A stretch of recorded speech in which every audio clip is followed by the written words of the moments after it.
Oke, Ustaz, kita mulai. Jadi izin Ustaz, di sini kita akan melakukan wawancara terkait bagaimana. Beri salam dulu. Assalamualaikum. Assalamualaikum warahmatullahi wabarakatuh. Waalaikumsalam warahmatullahi wabarakatuh. Izin Ustaz, perkenalkan saya Sucinda Ramadhani, mahasiswa PGSD FIP UNM dari kelas khususnya dari kelas M232.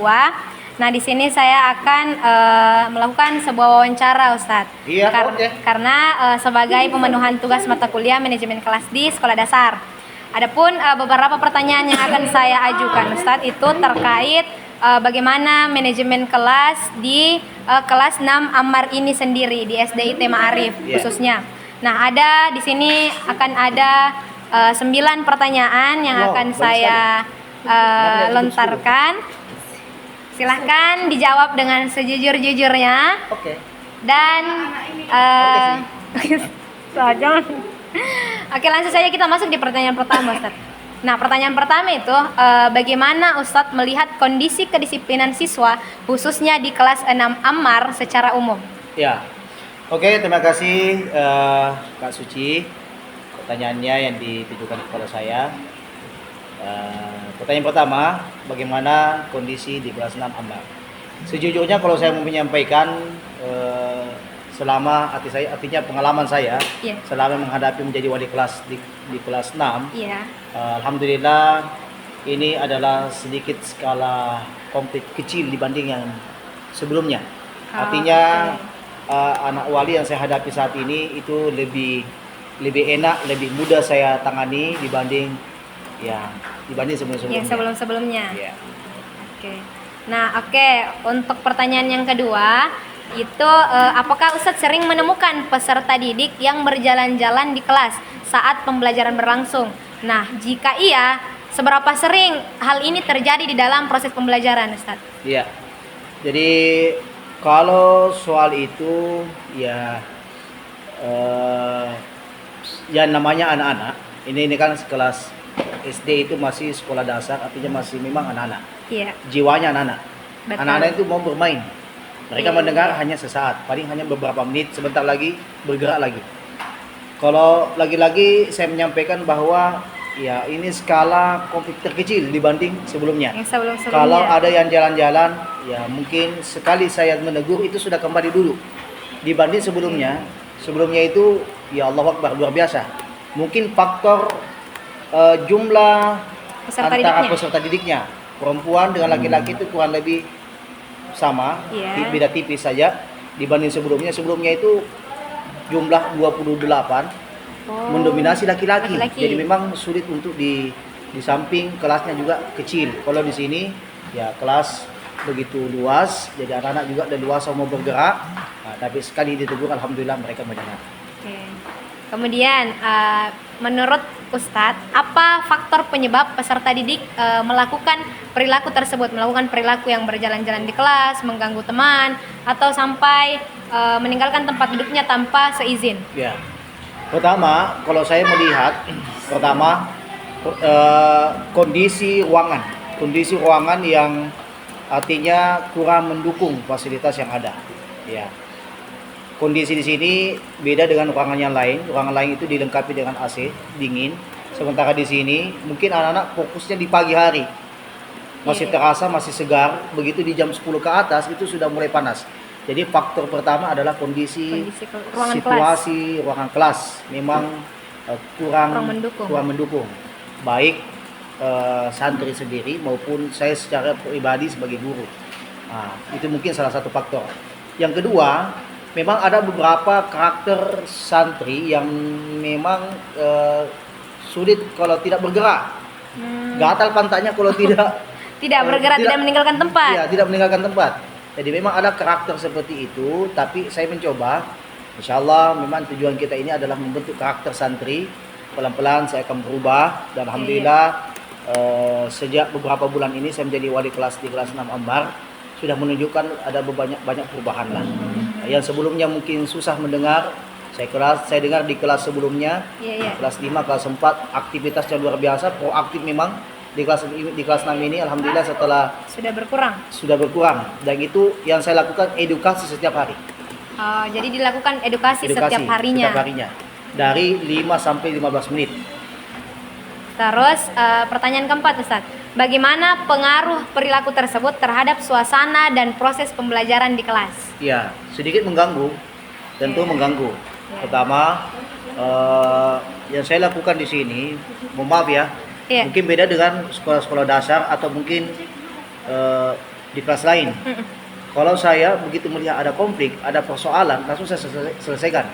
Bahkan sampai itu mengganggu mata pelajaran, artinya sudah terkuras mata pelajarannya anak-anak untuk menyelesaikan persoalan ini.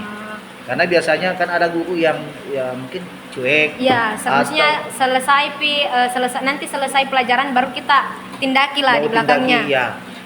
Saya pernah dulu seperti itu. Tapi saya menyimpan sesuatu, artinya nanti selesai pembelajaran baru saya tindaki. Tapi kalau metode itu yang saya gunakan, terkadang kita juga kadang tidak selesai materi, atau mungkin waktu sudah habis, materi juga habis, tidak sempat diselesaikan, tidak masalah. Akhirnya berimbas ke orang tua. Santri ini menyampaikan informasi ke orang tua, terjadi miskomunikasi antara orang tua dengan guru. Apatah lagi kalau misalnya informasi ini langsung sampai kepada pimpinan. Itu akan menjadi lebih rumit. Makanya saya secara pribadi ketika ada persoalan saya langsung selesaikan. Dan itu alhamdulillah saya perhatikan banyak dampak positif lah. Oke, next. Sekarang pertanyaannya tuh Ustadz. Nah, apa langkah atau strategi yang biasanya Ustadz lakukan kalau misalnya kita mau tegur atau mau arahkan peserta didik untuk kembali tertib ketika misalnya adik-adik sedang berjalan-jalan atau adik-adik tidak tertib. Nah, apa yang strategi yang kita lakukan supaya mereka langsung tertib seperti semula? Iya. Oke. Terkait dengan itu, tentu metode yang saya gunakan di kampus mahasiswa dengan metode kepada anak-anak berbeda. Ya. Kalau mahasiswa, sekali saya memberikan edukasi, mereka langsung mendengar karena cara berpikirnya sudah berbeda. Dewasa. Sementara anak-anak, mereka mendengar hanya sesaat, sebentar lagi bergerak lagi. Namanya juga anak-anak. Jadi metode yang saya lakukan, di awal itu santri saya sudah bentuk organisasi. Dan mereka dalam setiap ada waktu tertentu mereka akan adakan rapat. Dan hasil rapatnya salah satunya itu membuat tata tertib dalam kelas. Misalnya ketika ada yang jalan-jalan maka akan didenda Rp2.000. Ada yang ribut, istilahnya cerita terus. Itu istilahnya kami di sini cerita terus. Sementara guru mengajar, maka akan didenda Rp1.000. Rp1.000. Ada yang buang-buang kertasnya sendiri dirobek. Itu ada denda di sampai Rp5.000. Kenapa? Karena itu sama dengan tidak menghargai orang tuanya. Orang tuanya sudah belikan buku tapi dibuang. Selama ini yang saya terapkan, meskipun sebenarnya tidak kurang, saya secara pribadi melihat kurang bagus sih sebenarnya karena mereka mengeluarkan lagi dari segi materinya. Tetapi dengan cara ini saya melihat anak-anak takut berbuat karena tidak bisa membayar. Otomatis kalau tidak cukup uang jajannya minta lagi sama orang tua. Kalau minta sama orang tua akan ketahuan apa kesalahannya. Jadi ini salah satu metode yang saya lakukan dan itu alhamdulillah efektif. Yang kedua yang saya lakukan dengan memberikan teguran. Dengan ancaman bahwa ketika ada santri buat seperti itu, kalau saya tidak bisa tindaki lagi maka akan ke kantor. Kalau sampai di kantor mereka akan dibuatkan surat pernyataan. Surat pernyataan tentu kalau sampai ke orang tuanya pasti fatal, takut lagi. Jadi itu metode yang saya lakukan. Selain memang setiap hari alhamdulillah di jam pelajaran Al-Quran itu saya sisihkan 5-15 menit untuk mengedukasi. Meskipun kata-katanya itu terus, tetapi yang namanya anak-anak pasti akan membekas. Jadi langkah-langkahnya itu cukup strategis dan pastinya berefek lah untuk adik-adik sekalian karena di samping mereka takut untuk mengeluarkan materi, mereka juga pastinya akan mulai sadar bahwa ternyata apa yang saya lakukan selama ini itu salah. Tentunya dengan memberikan edukasi setiap hari. Terus adik-adik pasti juga kalau misal diberi edukasi setiap hari, pasti akan tumbuh kesadaran di dirinya masing-masing bahwa ternyata apa yang saya lakukan ini selama ini salah karena setiap hari itu terus saja yang dikasih ingat. Oke, kita ke pertanyaan ke-6.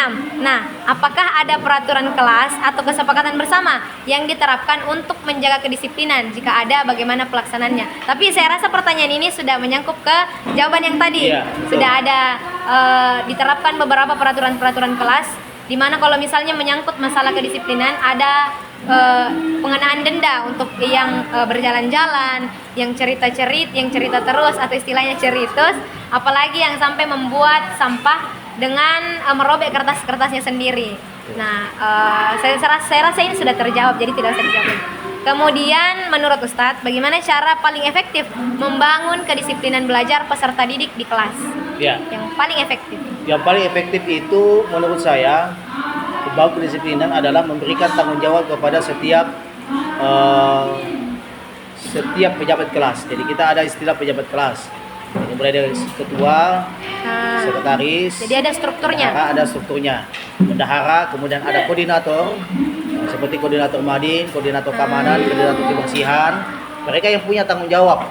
Ketika misalnya di dalam kelas ada yang kotor, maka yang punya tanggung jawab itu adalah koordinator kebersihan. Maka koordinator kebersihan ini punya kewenangan tersendiri dan itu tidak bisa diganggu gugat. Nah, komunikasinya itu dari koordinator ke ketua kelas ke wali kelas. Bisa juga langsung dari koordinator ke wali kelas. Kalau misalnya saya dapati ternyata di dalam kelas ada yang kotor, maka saya meminta koordinator untuk bertanggung jawab. Nah, Koordinator kebersihan. maka koordinator ini mereka mau tidak mau harus tegas. Ketika misalnya ada santri yang ternyata melawan kepada koordinatornya, maka akan diberikan sanksi langsung dari wali kelas. Yang itu berefek. Nah, tentu dalam didikan ini yang saya lakukan karena memang ini masih skala sekolah dasar, anak-anak yang kita hadapi, maka memang perlu kedisiplinan. Ya. Oh, jadi kalau misalnya di kelas-kelas yang biasanya atau di sekolah-sekolah biasanya itu cuma menerapkan ketua kelas, bendahara, sekretaris. Nah, di sini ternyata ada namanya koordinator di mana ada koordinator kebersihan, kemudian keamanan. Jadi ternyata lebih spesifik dan tentunya diberikan tugas dan tanggung jawabnya masing-masing. Dan bukan cuma itu, ada juga koordinator Madin. Koordinator Madin. Nah, jadi koordinator Madin itu berfungsi, misalnya ada ini, maka dia menjadi mengkoordinar persoalan Al-Quran. Ada koordinator matematika, ada koordinator bahasa Inggris, ada koordinator bahasa Arab. Jadi ini akan terbantu. Bukan hanya kepada wali kelas, tetapi juga setiap guru mapelnya. Oke, sekarang ke pertanyaan ke-8. Nah, apakah ada dukungan dari pihak sekolah atau orang tua dalam menangani masalah kedisiplinan peserta didik di kelas? Ya, alhamdulillah. Kalau dibilang dukungan, alhamdulillah dari orang tua, karena saya secara pribadi itu melakukan komunikasi berbagai arah. Baik komunikasi saya kepada pihak pimpinan dari pihak sekolah maupun ke orang tua peserta didik. Dan kadang-kadang informasi ini hampir setiap hari saya meminta informasi kepada orang tua, meminta perkembangan santri ketika di rumah. Nah, saya punya inisiatif tersendiri. Kalau misalnya ada santri yang ternyata berubah karakter dari sebelumnya menjadi lebih proaktif lagi, lebih aktif lagi, maka saya akan lakukan istilahnya sidak. Jadi saya sidak langsung ke rumahnya tanpa mereka tahu. Dan itu saya lakukan komunikasi dengan orang tua. Kalau melihat santri ternyata ada santri yang berubah karakternya menjadi lebih baik, maka saya tentunya sebagai wali kelas dan sebagai guru akan memberikan penilaian reward kepada santri. Jadi begitupun dengan kepada pimpinan pihak sekolah. Kalau ada santri melakukan hal-hal ini, maka saya akan berikan ancaman. Kalau misalnya ini akan dibawa ke kantor dan akan dibuatkan surat pernyataan. Yang itu berefek dan sangat efektif, alhamdulillah. Oke, jadi kalau untuk masalah dukungan, ternyata di sini lumayan ada dukungan penuh di samping dari dukungan dari pihak sekolah, tentunya juga ada dukungan dari pihak orang tua peserta didik itu masing-masing. Nah, tentunya itu pasti sangat berefek untuk bagaimana menangani masalah kedisiplinannya peserta didik, karena kita kontrol terus-menerus.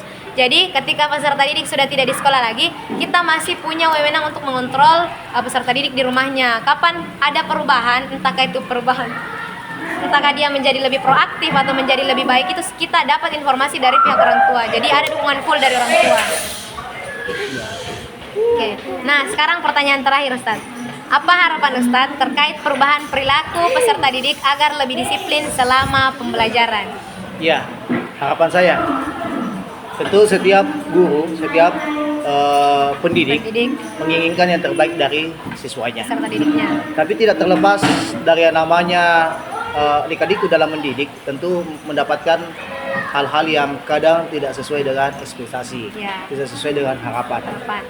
Yang saya lakukan adalah terus berbuat dan berbuat. Kalau misalnya ternyata alhamdulillah berhasil, maka tentu saya akan memberikan kadang-kadang misalnya perasaan saya menjadi senang karena tindakan anak-anak di dalam kelas ternyata banyak perubahan. Ya, banyak Maka perubahannya. sering-sering saya lakukan, biasanya saya lakukan semacam ada pesta lah.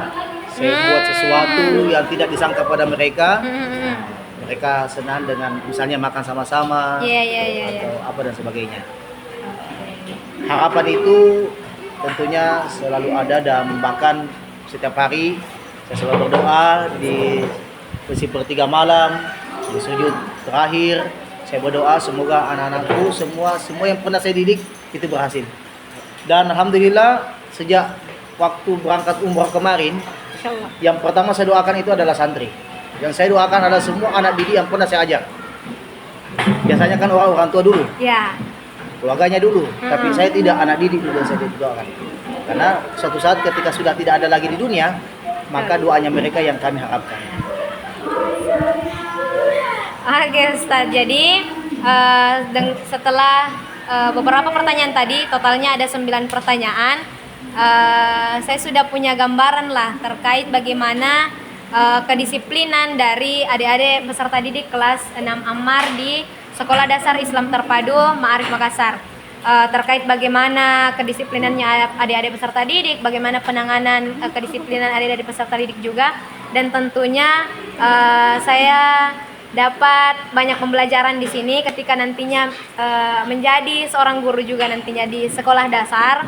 Insya Allah nantinya pasti tidak terlepas saya tentunya akan banyak belajar dari hal-hal ini. Bagaimana nantinya saya memanage kelas, bagaimana nantinya saya mengatur adik-adik sekalian, bagaimana caranya nanti saya mendisiplinkan adik-adik sekalian juga tentunya. Mungkin wawancaranya cukup sekian, Ustadz. Terima kasih atas waktunya dan juga stop dulu. Saya tutup. Wabillahi taufiq wal hidayah. Allahumma muwaffiq. Allahumma muwaffiq ila aqwamit thoriq. Assalamualaikum warahmatullahi wabarakatuh. Waalaikumsalam warahmatullahi wabarakatuh. Mana